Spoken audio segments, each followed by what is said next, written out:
What's up, UH Nation? This is Billy Hilliard in Plano. We're going to go over Week 7 power rankings. 1 week left until playoffs, so good time to go through the standings and kind of sort out which teams are at the top and kind of go through the muddled middle, which seems to always be a couple teams there, and then we'll work our way down. So right now I have the number 1 team in the league, of course, as the Tropics, sitting number 1 through Week 7. They are at 6-1 as they beat a pretty strong Free Dirt team last night by 10 points. Pretty easy. Handled those guys pretty easily. So they are looking pretty tough moving into the playoffs. They lost their usual standard game early in the season, and now they're stacking up the wins. Number 2 right now, I have to put Old School ahead of Free Dirt as they beat them a couple weeks ago earlier in the season, sitting at 5-2 right now. That team is looking pretty strong right now, even with a Cecil Hood out with a hand injury. So we'll kind of see what they're looking like moving into the playoffs. But I have them ahead of Free Dirt right now. Just a veteran savvy team, know how to move the ball around, know how to score, and they play solid team defense. Number 3, as we mentioned before, Free Dirt, really strong team this year. Scott Weaver back as usual. Reggie Britton made it back this season as well. Picked up Duron Cherry. So that gives them 3 really legitimate scores on offense, and they learn how to play a little defense. I think they're going to look pretty good going into the playoffs.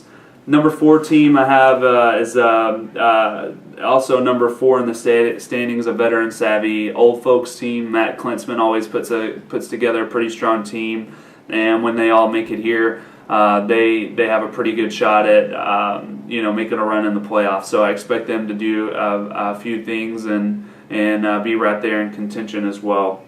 Number 5 team, can't leave these guys out of the top 5 ever, is the Pandubs. Martin Salinas last night just put on an absolute clinic, 47 points. Anytime he's on the court, you can't count those guys out. Plus, they've been in the championship game against the Tropics the past 2 seasons, really putting up a fight against those guys. So can never really count them out.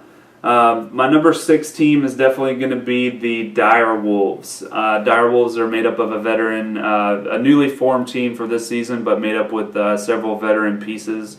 Really scrappy team. They know how to play, and they have some connections there. A couple roommates play on that team, so they know how to get each other the ball. They know how to play defense, and they're going to be in contention every game that they play. Number 7 team is going to be the Free Agent 1 team, FA1 as I like to call them. They have a couple big guys that if they can learn how to utilize those guys correctly, they're going to give some of the better teams problems, especially since some of the better teams are probably going to underestimate those guys in the playoffs. And they also made a key midseason pickup in Isaiah Hicks, who is a overall $17 million valued player. So he's going to make a big difference from them, bring in some leadership, show them how to score the ball as well as distribute. He's kind of getting back into playing shape right now, so I expect them to make a little bit of noise in the playoffs as well. Last but not least, Free Agent 2, or FA2 as I like to call them. These guys have been here week in, week out, putting up fights, holding a lot of leads in most of their games. Just haven't been able to put together a solid game in each of their second half of each week.